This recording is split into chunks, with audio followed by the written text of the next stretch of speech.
Hello நண்பர்களே, வணக்கம். நான் உங்கள் பிரியா. நம்ம இன்றைக்கி பார்க்க போகிற பதிவு என்ன அப்படின்னு பார்த்தீங்கன்னா, உங்கள் வீட்டில் மருதாணி செடி வளர்த்துட்டு வரீங்க அப்படின்னா அதுக்கான பதிவு தான் இது. இந்த மருதாணி செடி வளர்க்குறதுனால நம்மளுக்கு என்ன விதமான பலன்கள் கிடைக்கிது, இந்த மருதாணி செடியை எந்த திசையில் வைக்கலாம், மருதாணி செடி வீட்டில் வச்சுருந்தோம் அப்படின்னா செய்யக்கூடாத 2 தவறுகள். ஸோ இதெல்லாம் பற்றி தான் நம்ம இந்த பதிவில் பார்க்கலான்னு இருக்கோம். உங்கள் வீட்லேயே நீங்கள் மருதாணி செடி வச்சுருக்கீங்க அப்படின்னா மறக்காமல் நம்மளோட கமெண்ட் பாக்ஸில் கமெண்ட் பண்ணுங்கள். அதுக்கு முன்னாடி நம்ம சேனலை நீங்கள் இன்னும் சப்ஸ்கிரைப் பண்ணாமல் பார்த்துட்டு இருந்தீங்க அப்படின்னா மறக்காமல் சப்ஸ்கிரைப் பண்ணி நம்ம சேனலுக்கு சப்போர்ட் பண்ணுங்கள்.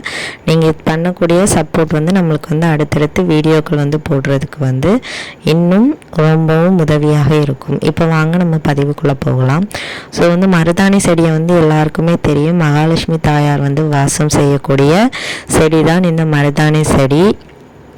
இந்த மருதாணி செடியை கண்ணாடிக்கு நிகராக சொல்கிறாங்க. இந்த மருதாணி செடி கண்ணாடி எப்படி நம்மளை பிரதிபலித்து காட்டுமோ அதே மாதிரி இந்த மருதாணி செடியும் நம்மளை பிரதிபலித்து காட்டுமாம். இந்த மருதாணி செடிக்கு அரசாணி செடின்னு சொல்லி மறுபெயரும் இருக்குது. ஏன் அப்படின்னா இது செல்வத்தை வாரி வழங்கக்கூடிய ஒரு வல்லமை பெற்ற செடி. அந்த மாதிரி வரம் வாங்கி வந்த செடி தான் இந்த மருதாணி செடி. இந்த மருதாணியை நம்ம வீட்டில் எந்த அளவுக்கு பூஜைகள் பண்ணி அதுக்கு நம்ம அதுக்கு எவ்வளவு மரியாதை கொடுக்குறோமோ அந்த அளவுக்கு அந்த செடியும் நம்ம வீட்டை செல்வ செழிப்பாக வச்சுருக்கோம் அப்படின்னு சொல்லப்படுது. இந்த மருதாணி செடி மருத வர்ஷினிங்கிற ஒரு பெண் மறு உருவமாக எடுத்த செடியின் பேர் தான் இந்த மருதாணி. இந்த மருதாணி செடியை நம்ம வீட்டில் வளர்த்துட்டு வரும்போது எப்படி நம்ம வீட்டில் செல்வ செழிப்புக்கு குறைவில்லாமல் இருக்குங்கிறத பற்றி தான் நம்ம இந்த பதிவில் பார்க்கலான்னு இருக்கோம். இந்த மருதாணி செடி யமதர்மர்கிட்டையும் சீதாதேவிக்கிட்டையும் வரம் வாங்கி வந்த செடி. ஏன் அப்படின்னா சீதாதேவி வனவாசத்தில் இருந்தபோது அவங்களோட சோக கதைகளெல்லாம் கேட்டுட்டு வந்த பெருமையும் இந்த மருதாணி செடிக்கு உண்டு. அதனால் இது சீதாதேவியின் அருளை பெற்ற செடின்னு நம்ம சொல்லலாம். சீதாதேவியோட அந்த ஆணைக்கிணங்க நம்மளோட ராமர்கிட்டையும் இது வரம் வாங்கின செடியாம். இது என்ன வரம் அவர் கொடுத்தார் அப்படின்னு பார்த்தீங்கன்னா, இந்த மருதாணி செடியை எந்த பெண்கள்லாம் அரைத்து கைகளில் வச்சுருக்காங்களோ அவங்களுக்கு வாழ்க்கையில் எந்த விதமான கஷ்டமும் வராதுங்கிற ஒரு வரத்தை அவர் தந்திருக்கிறாரு. ஸோ உங்கள் வீட்லேயும் மருதாணி செடி இருந்துன்னா நீங்கள் தவறாமல் அதை பறித்து கையில் வச்சுட்டு வாங்க.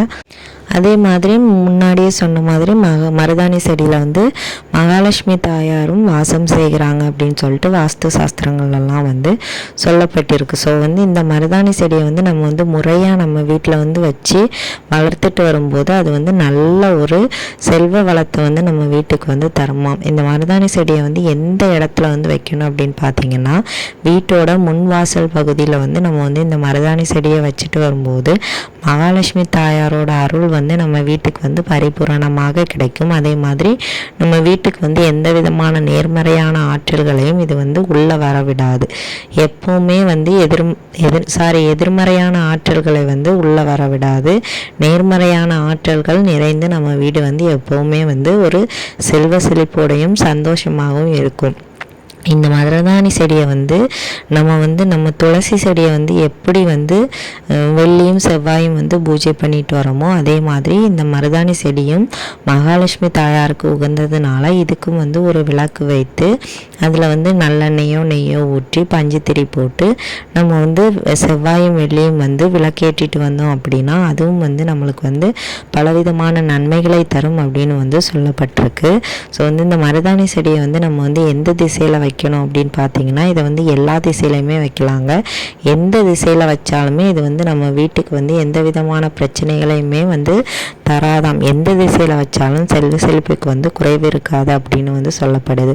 அதே மாதிரி வீட்டில் நம்ம சாம்பிராணி தூபம் காட்டும்போது இந்த மருதாணி செடியில் உள்ள அந்த விதைகளை போட்டு நம்ம வந்து அந்த சாம்பிராணி தூபம் வந்து காட்டும்போது வீட்டில் வந்து இந்த பூச்சி தொந்தரவு அப்புறம் வந்து இந்த எதிர்மறை சக்திகள்லாம் வந்து இருக்காது அப்படின்னு வந்து சொல்லப்படுது. அதோட வாசம் வந்து இதெல்லாம் வந்து கட்டுப்படுத்துமாம். அதே மாதிரி இந்த மருதாணி செடியை வந்து நீங்கள் வந்து வைக்கும்போது அந்த மண்ணுக்கு அடியில் கொஞ்சமாக லைட்டாக தோண்டிட்டு ஒரு 5 ரூபாயோ இல்லை ஒரு ரூபாயோ ஒற்றைப்படை வரிசையில் வந்து வைத்துட்டு அதில் வந்து ஒவ்வொரு செவ்வாய் இல்லை வெள்ளிக்கிழமை வந்து காய்ச்சாத பாலை வந்து ஊற்றி, காய்ச்சின பால் ஊற்றக்கூடாது, காய்ச்சாத பாலை ஊற்றி நீங்கள் வந்து பூஜை பண்ணிட்டு வரணுமா. அப்படி வரும்போது செல்வ செழிப்புக்கு வந்து எந்த விதமான குறைவும் இருக்காது அப்படின்னு வந்து சொல்லப்படுது. நம்ம வந்து எப்படி நம்ம ஒரு கோவிலுக்கு போகும்போது அந்த முன்னோர்கள் அங்கே இருக்கக்கூடிய அந்த சித்தர்கள் வயசானவங்களுக்கெல்லாம் காசு போடுறோமோ அதே மாதிரி நம்மளோட வேண்டுதல்களை கேட்குறதுக்கு முன்னாடி இந்த மருதாணி செடியிலையும் வந்து அப்படி வந்து காசு போட்டு நம்ம வந்து பால் ஊற்றி வந்து கும்பிட்டுட்டு வரணுமா. அப்படி வரும்போது நம்மளுக்கு வந்து நம்ம வீட்டில் வந்து இது வந்து நல்ல ஒரு பாசிட்டிவான ஒரு வைப்ரேஷனை வந்து கொண்டு வரும் அப்படின்னு வந்து சொல்லப்பட்டிருக்கு. இது வந்து எந்த திசையில் வச்சாலும் பரவாயில்ல, இல்லாட்டி துளசி செடிக்கு பக்கத்தில் கூட நீங்கள் வந்து வச்சு இதை வந்து வழிபாடு செஞ்சுட்டு வரலாமா. ஆனால் வந்து இந்த மருதாணி செடியை வந்து வளர்க்கும் போது நம்ம வந்து செய்யவே கூடாத ஒரு தவறு என்ன அப்படின்னு பார்த்தீங்கன்னா, 2 தவறுகள் என்ன அப்படின்னு பார்த்தீங்கன்னா, இந்த மருதாணி செடியை வந்து எக்காரணம் கொண்டு நம்ம வந்து காய விட்டுறக்கூடாதாங்க. எந்த திசையில் வச்சாலும் அளவான தண்ணீர் ஊற்றி அதை வந்து எப்போவுமே வந்து பச்சை பசையிலன்னு நம்ம வந்து பாதுகாத்துட்டு வரணுமா. அது வந்து எந்த அளவுக்கு நம்ம வீட்டில் வந்து நல்லா ஆரோக்கியமாக வளருதோ அந்த அளவுக்கு நம்ம வீட்டில் வந்து சந்தோஷத்திற்கும் செல்வ செழிப்பிற்கும் வந்து எந்த விதமான குறைவையும் வந்து மகாலட்சுமி தாயார் வந்து கொண்டு வர மாட்டாங்களாம். அதே மாதிரி இந்த மருதாணி செடியை வந்து நீங்கள் வந்து யாருக்காச்சும் பறித்து கொடுக்கணுனாலோ இல்லை பறித்து அரைச்சி கொடுக்குறீங்க அப்படின்னாலோ மாலை நேரத்துக்கு மேலே இதை வந்து பண்ணக்கூடாதாம். இதில் வந்து மகாலட்சுமி தாயார் வந்து வாசம் செய்கிறதுனால கண்டிப்பாக நீங்கள் வந்து இந்த ஒரு விஷயத்தை வந்து தெரியாமல் கூட செஞ்சிடாதீங்க. இதை வந்து நீங்கள் வந்து காலையிலேயே பறிக்கும்போது நீங்கள் வந்து காயத்ரி மந்திரமோ இல்லை வந்து உங்களுக்கு தெரிஞ்ச ஏதாவது ஒரு மந்திரமோ சொல்லி தான் இதை வந்து பறிக்கணுமாம். ஏன்னா வந்து இந்த மருதாணி செடிக்கு வந்து இன்னும் ஒரு வரமும் கூட இருக்குதாம். இந்த மருதாணி செடி வந்து எப்படி வந்து நம்மளோட யமதர்மன் அப்புறம் வந்து சீதாதேவி ராமர் இவங்க கிட்டலாம் வரம் வாங்குச்சோ அதே மாதிரி இந்த மருத சஞ்சீவினி பெண் வந்து மருதாணி செடியாக மாறின பிறகு சுக்கிர பகவான் வந்து இவங்களுக்கு வந்து ஒரு வரம் கொடுத்துருக்குறாங்க. அது என்ன வரம் அப்படின்னு பார்த்தீங்கன்னா, நீ வந்து மருதாணி செடியாக மாறின பிறகு உன்னை வந்து யார் வந்து பறித்து அவங்க வந்து கையில் வந்து அரைச்சி வைக்கிறாங்களோ அவங்க வந்து பறிக்கும்போது சொல்லக்கூடிய அந்த மந்திரம் வந்து மிருக சஞ்சீவினி மந்திரத்திற்கு வந்து இணையாக மாறும். அந்த இலைகளை பறிக்கிறவங்க வந்து சாகா வரம் வந்து பெறுவாங்க அப்படின்னு வந்து சொல்லப்படுது. ஆனால் அந்த மந்திரம் வந்து இன்னும் வந்து ரகசியமாகவே தான் இருக்குது. அதனால வந்து நீங்கள் வந்து இதை பறிக்கும் போது உங்களுக்கு தெரிஞ்ச காயத்ரி மந்திரமோ இல்லை வந்து நம்மளுக்கு வந்து மிகவும் தெரிந்த 2 வரிகள் கொண்ட இந்த மந்திரத்தை சொல்லி வந்து பறிங்க. ஓம் நமோ நாராயணாய நமக இதை வந்து சொல்லி வந்து பறிச்சிட்டு வாங்க. உங்களுக்கு வந்து எந்த செல்வ செழிப்புக்கும் குறைவிருக்காது, உடல்நலத்தில் குறைவிருக்காது. உங்கள் வீட்டில் மருதாணி செடி இருந்தது அப்படின்னா இந்த பதிவு வந்து உங்களுக்கு உபயோகமாக இருக்கும். இல்லாதவங்க வந்து இந்த உபயோகத்தை வந்து தெரிஞ்சுக்கிட்டு உங்கள் வீட்டில் வந்து வளர்க்குறதுக்கு ஆரம்பிங்க. வளர்த்துட்டு வந்தீங்க அப்படின்னா செல்வ செழிப்பிற்கு வந்து எந்த விதமான குறைவும் இருக்காது.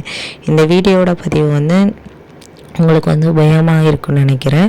உபயோகமாக இருந்துச்சு அப்படின்னா லைக் பண்ணி ஷேர் பண்ணுங்கள். மறக்காமல் நம்மளோட சேனலை சப்ஸ்கிரைப் பண்ணி வச்சுக்கோங்க. இந்த வீடியோவின் முழு பதிவை பார்த்ததற்கு மிக்க நன்றி.